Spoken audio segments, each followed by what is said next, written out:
शुरू करते हैं स्टोरी एक और, woman with a mind. Story का टाइटल है वुमन विथ अ माइंड। देखते हैं इस स्टोरी में क्या है। My friend Nalini is a professor at a college in Bangalore. कह रही कि मेरी दोस्त नलिनी बेंगलोर में एक कॉलेज में प्रोफेसर है। A PhD in history. पढ़ाई लिखाई उसकी क्या है, तो हिस्ट्री से उसने पीएचडी कर रखा है, तभी वो प्रोफेसर है। She is a good teacher and an excellent wife. वह एक बड़ी अच्छी टीचर है और एक बहुत ही बेहतरीन एक्सीलेंट टाइप की पत्नी है।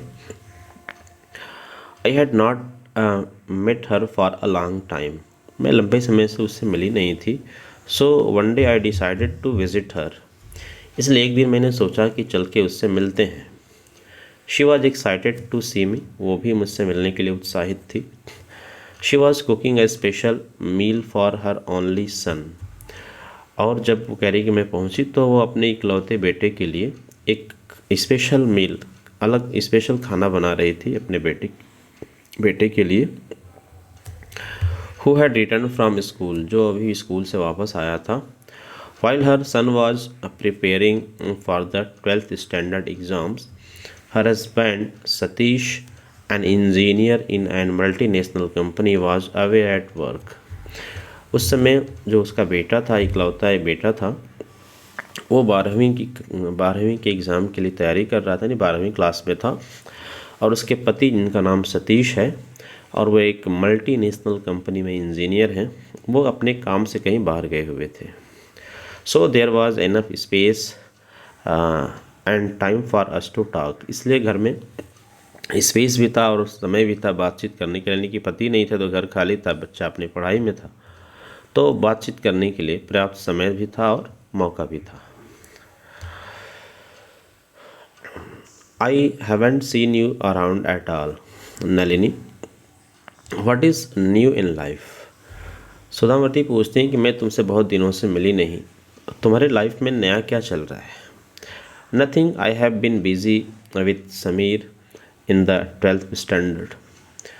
तो नलिनी कहती कि नहीं, कुछ भी नहीं नया है, बस मैं, जो बेटा है समीर मेरा, वो 12वीं में है, मैं उसी के साथ बिज़ी रहती हूँ। Come on Nalini, you are not appearing for the exam. तो सुधामूर्ति कहती है कि क्या नलिनी कह रही हो, तुम थोड़ी परीक्षा देने जा रही हो। What you can do is help him at home, but that does not mean cutting your self of from the world. कह रही कि तुम जो कर सकती हो वो ये है कि उस बच्चे की हेल्प कर दो घर पे पढ़ाई लिखाई में, लेकिन इसका मतलब ये नहीं कि तुम पूरी दुनिया से कट जाओ उसकी पढ़ाई को लेकर के और तुम जैसे खुद ही तुमको एग्ज़ाम देना हो उस तरीके से। Nalini did not agree. Nalini मेरी बात से सहमत नहीं हुई कि बच्चे के साथ एकदम पूरी दुनिया से अलग ना हो जाए, इस बात से सहमत नहीं हुई। She was tense and worried. वो बड़ी चिंतित थी, टेंशन में थी।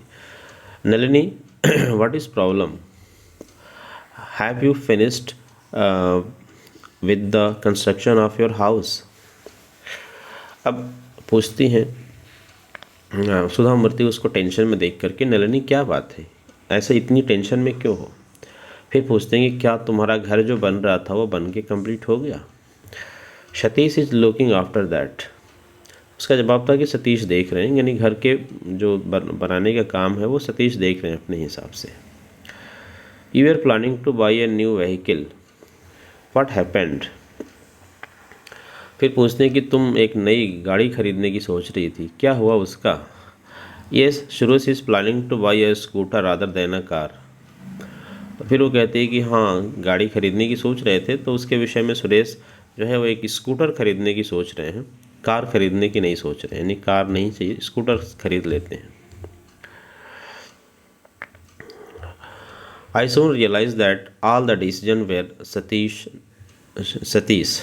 मैंने तुरंत ही ये महसूस किया कि सारे के सारे निर्णय में केवल सतीश का रोल था। Nalini, don't you have any preferences. इसलिए सुधामूर्ति पूछते हैं, क्या नलिनी, क्या तुम्हारा कोई अपनी राय नहीं होती किसी डिसीजन लेने में। Satish is better than me in all things. उसका कहना है कि सतीश मुझसे हर चीज़ों में अच्छे हैं। याद रखिएगा, ये प्रोफेसर हैं, पीएचडी स्कॉलर रही हैं और प्रोफेसर हैं, और अपने पति को कह रहे हैं कि ये हर चीज़ में मुझसे अच्छे हैं। यानी इनका अपना कॉन्फिडेंस कहाँ गया। He knows the outside world and has lots of contacts. ये बाहर की दुनिया से अवगत हैं और ढेर सारे उनके परिचय हैं। So his decision will always be correct. इसलिए उनके निर्णय हमेशा सही होते हैं। I was surprised by her answer. उसके जवाब ने मुझे आश्चर्य में डाल दिया। Usually educated working women are more confident and independent and they like to make their own decisions. कहने कि आमतौर पे ये देखा गया है कि जो पढ़ी लिखी और काम करने वाली महिलाएं, यानी जो पैसे कमाती हैं जो महिलाएं, वो अपने बारे में अपना निर्णय लेती हैं, अपना राय रखती हैं और किसी भी डिसीजन में अपनी राय देती हैं। The next day I was travelling to a village by bus. अगले दिन मैं एक गांव में जा रही थी बस से। फॉर अ चेंज, थोड़ा सा चेंज के लिए, यानी कि शहर में रहते रहते मन ऊब गया था, थोड़ा मन बहलाने के लिए गांव की तरफ जा रही थी। The bus was not crowded, बस में बहुत भीड़ नहीं थी। A village woman, Yalamma, got into the bus along with me. और कह रही कि बस में मेरे साथ एक गांव की रहने वाली महिला जिसका नाम यलम्मा था, वो बस में चढ़ी। I knew her because whenever I was in her village, she would bring me fresh vegetables and refused to accept money.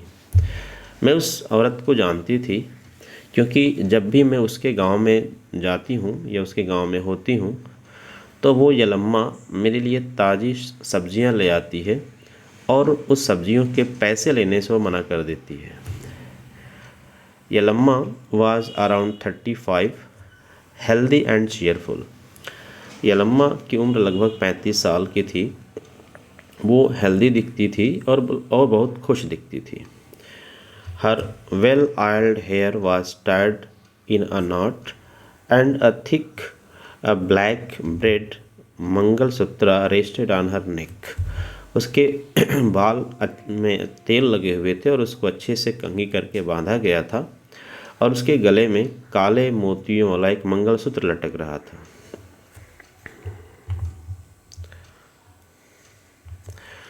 She also wore heavy gold ear stud. उसने कान में एक भारी सोने का कुछ पहन रखा था। अ बिग नोज रिंग, एक बड़ी सी नाक में पहन रखा था चीज़, नोज रिंग पहन रखा था बड़ी सी। And more then a dozen green glass bangles on each wrist, और हर कलाई पे 1 दर्जन से ज़्यादा हरे रंग की चूड़ियाँ पहन रखी थी। No cosmetics, no pretence. ना ही कोई कॉस्मेटिक्स था, यानी कि सुंदरता बढ़ाने वाली सौंदर्य प्रसाधन की चीज़ें, यानी क्रीम पाउडर वगैरह इस तरह का कुछ भी नहीं लगा था उसके चेहरे पे। और नो प्रिटेंस, और ना ही कोई उसने दिखावा करने की कोशिश किया था। Her pleasant smile added radiance to her glowing reddish brown complexion. जो उसका सांवला रंग का चेहरा था, सांवला शरीर था, सांवले चेहरे पे उसकी जो मुस्कुराहट थी उसको और चमक दे रही थी। Yelamma and her husband Rudrappa owned a small garden in the village, and that was their biggest asset. Yellamma और उसके हस्बैंड रुद्रप्पा के पास गांव में एक छोटा सा बागीचा था जिसमें वो खेती करते थे और वही उनकी सबसे बड़ी संपत्ति थी। They grew and sold seasonal vegetables for a living. वे उसी गार्डन में हर मौसम में उगने वाली सब्जियां उगाते थे और बेचते थे, और यही उनकी रोज़ी रोटी थी। Amma, I have to rush back to my garden today, she said. उसने कहा कि अम्मा, आज मुझे वापस दौड़ के आज मुझे अभी जल्दी में जाना पड़ रहा है खेत में। Why are you in such a hurry, isn't your husband in the garden, I asked. मैंने पूछा कि तुम इतनी जल्दी में क्यों जा रही हो, क्या तुम्हारे हस्बैंड उस बागीचे में, यानी कि तुम्हारे खेत में नहीं है? यस, यानी कि वो हैं, but still I must go, लेकिन फिर भी मुझे जाना होगा। Because I have to make an important decision today, क्योंकि आज एक बहुत महत्वपूर्ण निर्णय लेना है उस खेत में। I have to sow the seeds ideal for the next 3 months. और वो डिसीजन ये है कि अगले 3 महीने के लिए हमें उसमें बीज बोना है, और वो बीज कौन सा सबसे सही होगा, आइडियल कौन सा होगा, वो हमें चुनना है, उसका डिसीजन लेना है। Surely your husband can do that I suggested. मैंने कहा कि निश्चित रूप से तुम्हारे पति ऐसा कर सकते हैं, वो डिसीजन ले सकते हैं कि कौन सा सीड उसमें बोना है। No, I have to make my own decision. Yellamma ने कहा कि नहीं, मुझे अपना खुद का डिसीजन लेना होगा उसमें। Rudrappa is also very good and experienced. Rudrappa बहुत अच्छे हैं खेती के काम में और उनको अनुभव भी बहुत है। But I should also give my views because not all seeds can be sown in rainy season. लेकिन इसके बावजूद भी मुझे अपना निर्णय देना होगा, क्योंकि इस बारिश के मौसम में हर तरह के बीज को नहीं बोया जा सकता।